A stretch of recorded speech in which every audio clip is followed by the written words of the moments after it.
साथियों नमस्कार। पटना बिहार से मैं अमिताभ कुमार दास, आईपीएस 94 बैच, और आप देख रहे हैं मेरा अपना यूट्यूब चैनल दास बोले बिंदास। क्योंकि जब बुज़दिलों ने मुंह में दही जमा लिया हो तो दास का बिंदास बोलना जरूरी हो जाता है। साथियों, खबर यह है कि आज हरियाणा में विधानसभा चुनाव हो रहे हैं और 8-10 रोज बाद दलित की बेटी कुमारी शैलजा हरियाणा की मुख्यमंत्री बन जाएगी। अब इस वीडियो को आखिर तक दिल थाम कर देखिए। साथियों, पहले बात कुछ हरियाणा की करते हैं। जब हिंदुस्तान आज़ाद हुआ था तो हरियाणा एक अलग राज्य नहीं था, पंजाब राज्य का हिस्सा था। लेकिन कुछ बरस बाद पंजाब के हिंदी भाषी राज्यों को काटकर दो नए राज्य बनाए गए, हिमाचल प्रदेश और हरियाणा। ये हरियाणा है तो छोटा सा राज्य, लेकिन काफ़ी ज़्यादा अहमियत रखता है राजनीति में भी और भी चीज़ों में। क्योंकि जो देश की राजधानी दिल्ली है वो आप देखेंगे 3 ओर से हरियाणा से घिरी हुई है, और इसलिए दिल्ली की राजनीति पर या कहें राष्ट्रीय राजनीति पर हरियाणा का बहुत ज़्यादा असर रहता है। हरियाणा के 13 जिले हैं जो एनसीआर का हिस्सा है। एनसीआर का मतलब होता है नेशनल कैपिटल रीजन, जिसको हिंदी में कहते हैं राष्ट्रीय राजधानी क्षेत्र। हरियाणा में हरित क्रांति का भी किसानों को फायदा पहुंचा, जो ग्रीन रिवॉल्यूशन हुआ था, और हरियाणा के जो किसान हैं काफ़ी खुशहाल हैं। हरियाणा ने इस देश को बड़े बड़े राजनेता दिए हैं। हरियाणा के चौधरी बंशी लाल इमरजेंसी के दिनों में, आपातकाल के दिनों में इस देश के रक्षा मंत्री हुआ करते थे, इंदिरा गांधी के करीबियों में से थे। और उसके बाद चौधरी देवीलाल वीपी सिंह सरकार में देश के उप प्रधानमंत्री हुआ करते थे, डिप्टी प्राइम मिनिस्टर हुआ करते थे। और एक दिलचस्प बात बताऊं कि आपने एक मुहावरा सुना होगा, आया राम गया राम। जब भी इस देश में दल बदल होता है तो लोग आया राम गया राम कहते हैं। इसका जन्म भी हरियाणा में ही हुआ था। ये 1950 या 60 के दशक की बात है। हरियाणा में एक विधायक हुआ करता था, उसका नाम था गया राम। गया राम विधायक ने एक हफ्ते के अंदर 4-5 बार पार्टी बदल ली। तो उस समय एक बड़े नेता हुआ करते थे, कांग्रेस के नेता वाईवी चौहान। उन्होंने कहा कि ये आया राम है कि गया राम, ये गया राम है या आया राम। तो उसके बाद ही ये मुहावरा प्रचलित हो गया राजनीतिक क्षेत्रों में, आया राम गया राम। साथियों, जो हरियाणा है वहाँ की राजनीति में जाटों का बहुत दबदबा है, और वहाँ की राजनीति मुख्य रूप से जाट और गैर जाट इन दो हिस्सों में विभाजित है। अभी जो दो मैंने नाम आपको बताए, चौधरी बंशी लाल, चौधरी देवीलाल, ये लोग जाट थे। इसके अलावा वहाँ बाकी जातियों के लोग भी हैं। जैसे वहाँ भजन लाल मुख्यमंत्री हुआ करते थे, वो बिश्नोई जाति से थे, और बाकी जातियों के लोग भी वहाँ राजनीति करते हैं। जैसे मनोहर लाल खट्टर जो सीएम थे वो खत्री थे। तो इस तरह जाट और गैर जाटों की वहाँ रस्साकशी चलती रहती है। अब थोड़ा कुमारी शैलजा के बारे में जान लेते हैं। ये जो कुमारी शैलजा है, इनका जन्म 1962 में हुआ था, मतलब इनकी उम्र भी 62 साल है। और इनके पिता जो थे उनका नाम था चौधरी दलबीर सिंह। वो कांग्रेस के बड़े नेता थे, मंत्री भी रहे थे। और कुमारी शैलजा दलितों के परिवार से आती हैं, अनुसूचित जाति से आती हैं। कुमारी शैलजा जो है ये पढ़ने लिखने में बहुत मेधावी थी, बहुत तेज थी, और इनकी जो स्कूली पढ़ाई हुई वो दिल्ली के जीसस एंड मैरी कॉन्वेंट में हुई, जो एक बहुत मशहूर स्कूल है दिल्ली का। उसके बाद कुमारी शैलजा ने पंजाब यूनिवर्सिटी से एमए किया और एमफिल भी किया। ये अपने पिताजी के नक्शे कदम पर चलते हुए, परिचिह्नों पर चलते हुए राजनीति में आ गई, और राजनीति में अब तक काफ़ी सफल भी रही।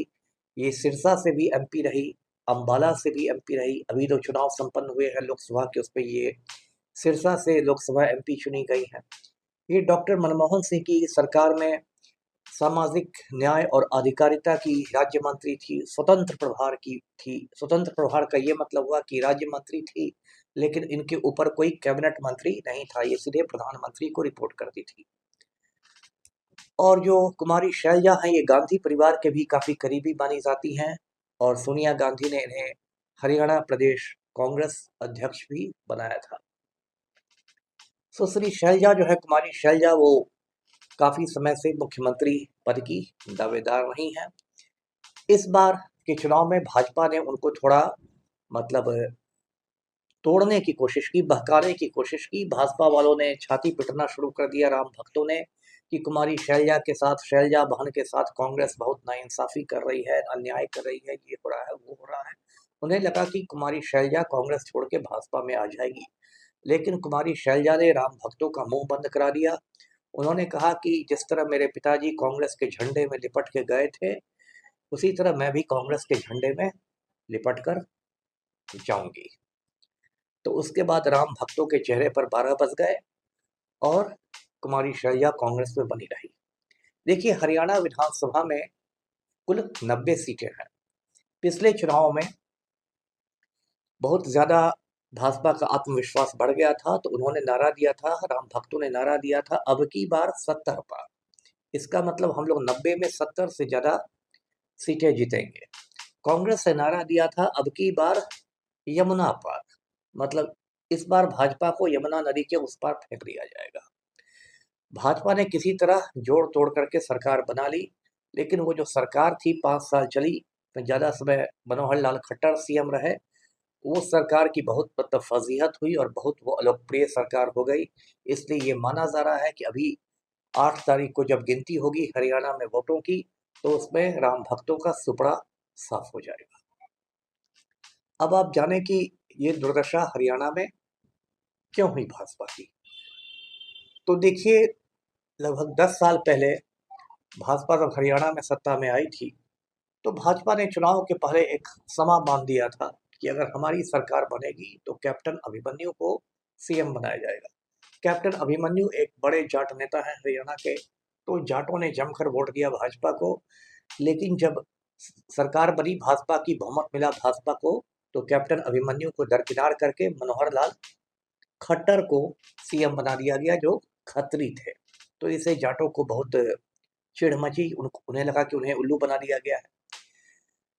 उसके बाद पिछले 5 सालों में हरियाणा में और दुर्गति हुई भाजपा की। एक तो वजह रही किसान आंदोलन। किसान आंदोलन में जो 3 कृषि कानून नरेंद्र मोदी ने अपने मालिक गौतम अडानी के कहने पर लागू किए थे, उन कृषि कानूनों के खिलाफ हरियाणा में लोगों में काफ़ी रोष रहा।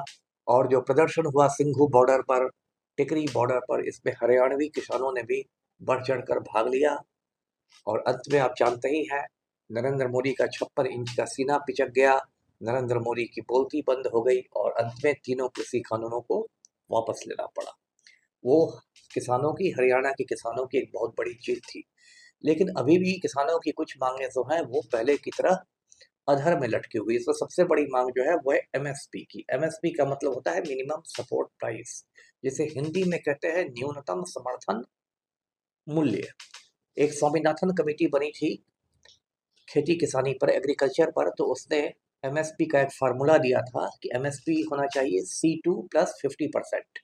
C2 का मतलब हो गया कॉम्प्रिहेंसिव कॉस्ट, यानी कि कुल लागत। तो वो फार्मूला बहुत पहले कृषि वैज्ञानिक स्वामीनाथन साहब ने दे दिया था, लेकिन नरेंद्र मोदी अपने पूंजीपति मालिकों के आदेश के मुताबिक उसको लागू नहीं कर रहे हैं। तो ये भी बहुत बड़ा हरियाणा में एक मुद्दा है। दूसरा जो हरियाणा में भाजपा की दुर्गति की वजह बनी, दूसरी वजह वो है महिला पहलवानों का मुद्दा। आप जानते हैं कि भाजपा का गुंडा सांसद हुआ करता था, वरिष्ठ राम भक्त था, ब्रजभूषण शरण सिंह। केसरगंज से बीजेपी का एमपी हुआ करता था, यूपी में है केसरगंज, और वो भारतीय कुश्ती महासंघ का अध्यक्ष भी था। ये ब्रजभूषण बहुत बड़ा गुंडा और मवाली है। ये क्या करता था, कुश्ती महासंघ का अध्यक्ष था, तो महिला पहलवानों की छाती दबाता था और जय श्री राम के नारे लगाता था। बाद में महिला पहलवानों ने इसके खिलाफ एफआईआर किया, सुप्रीम कोर्ट के आदेश से एफआईआर हुआ दिल्ली में। लेकिन नरेंद्र मोदी लगातार ब्रजभूषण शरण सिंह की मदद करते रहे, क्योंकि मोदी को फिक्र थी कि ब्रजभूषण शरण सिंह पर एक्शन लेने से उत्तर प्रदेश में जो ठाकुर वोट बैंक है, जो राजपूत वोट बैंक है, वो नाराज हो जाएगा। और ये महिलाएं जो थी, महिला पहलवान, इन्होंने जंतर मंतर पर कई महीने शांतिपूर्ण धरना भी दिया। आप लोग सब जानते हैं, साक्षी मलिक थी, विनेश फोगाट थी, उनके समर्थन में बजरंग पूनिया भी थे, पुरुष पहलवान भी थे। लेकिन मोदी के कान पर जू नहीं लगी। और हाल में 2-3 महीने पहले जो पेरिस में ओलंपिक खेल हुए, उसमें विनेश फोगाट पदक से वंचित रह गई, और सिर्फ इसलिए क्योंकि उसका वजन 100 ग्राम ज़्यादा था। उसमें भी लोगों को शक हुआ कि नरेंद्र मोदी और ब्रजभूषण शरण सिंह लोगों ने षड्यंत्र करके, साजिश करके विनेश फोगाट को पदक से वंचित कर दिया है। जबकि विनेश फोगाट फाइनल में पहुंच चुकी थी, तो स्वर्ण पदक भी जीत सकती थी और रजत पदक तो पक्का ही था।